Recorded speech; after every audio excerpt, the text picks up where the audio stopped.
Hi, I'm Kate Krieger-Watkins here with Mason County Press's The Scoop, and this is a special edition coming from the Western Michigan Fairgrounds, and I'm joined today with Marcia Hansen from the Western Michigan Fair Association, and you are the Communications Director for the Western Michigan Fair Association Board.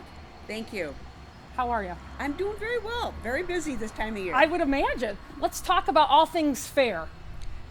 I can do that. All right, cool. It kicks off tomorrow, Sunday, and that's the pre-fair, correct? Yes, not to be confused with the opening day of fair.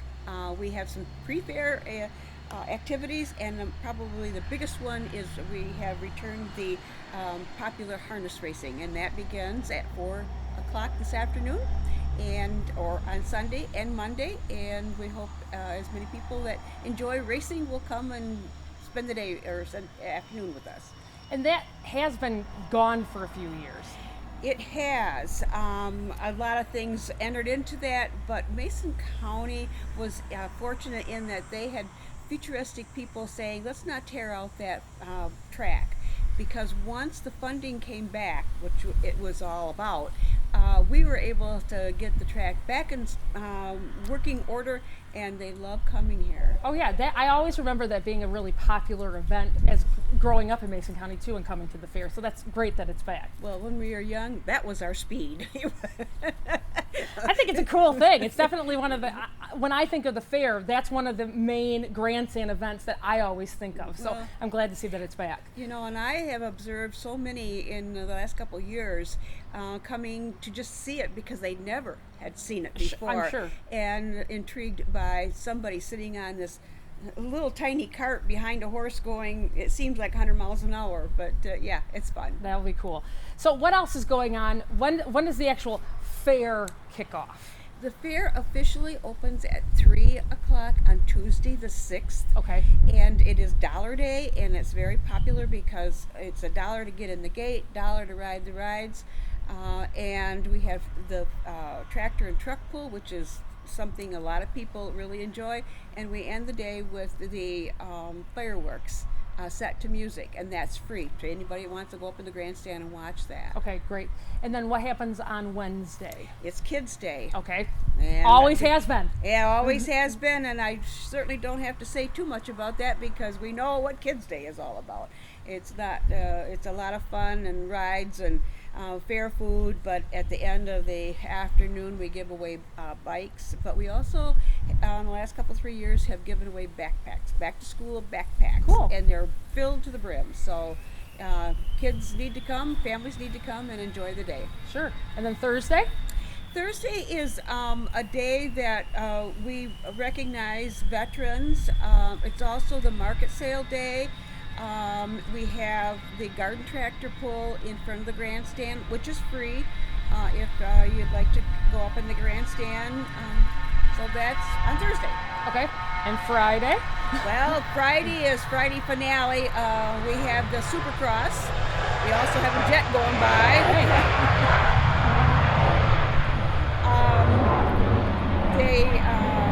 Supercross, of course, is the bike racing in all age groups.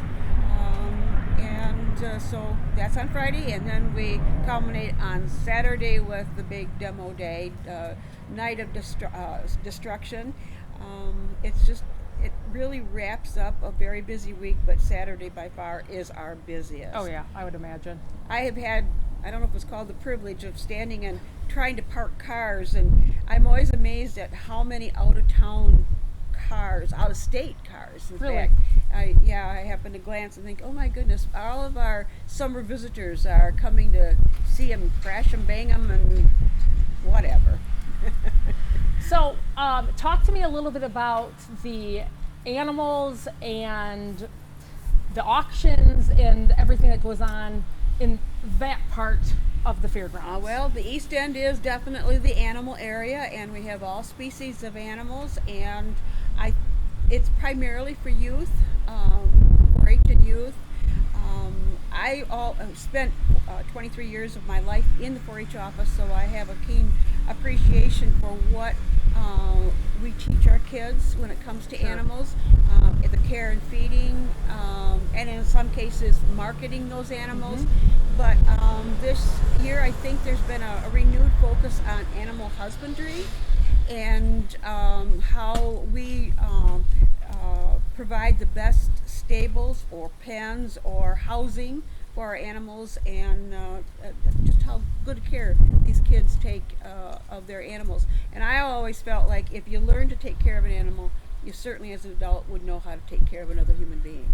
I would think so, yeah. Yes. And it just builds really good character, responsibility, ethics, morals, the whole package with those kids that are doing work. I mean, you can't not learn how to work hard, because those animals still have to be fed, they still have to be watered and cared for. And I was born and raised on a farm, and my dad always said the animals come first, we get them fed and watered and taken care of, and then we could have our breakfast in the morning. So yeah. Sure. And then what else happens in the commercial buildings, and then horticulture and all those kind of things too? On the west end, we have just about every kind of interest that you might have. We're particularly proud this year. I got asked, along with Patty Baker, she's retired now, and the two of us old retired ladies have taken over the responsibility of the community center and the commercial exhibits. But one of the things I have to tell you about is we brought in Save a Life simulators, and those simulators will be free to fairgoers to experience distracted and impaired driving. There's videos associated with it, so that should be a very sobering maybe display and activity, because it's such a pertinent topic now. Absolutely. And but every conceivable topic, product, educational display will be in there. We have 56 booths, and right now as we sit here we have maybe 2 left and they will be filled. Sure. Then we look at the domestic arts, floriculture, and the youth exhibit building. Those are still exhibits, but they're crafts, they're food preparation, antiques, floriculture. I'm just barely touching what is in there. People can come and display, and also they get judged.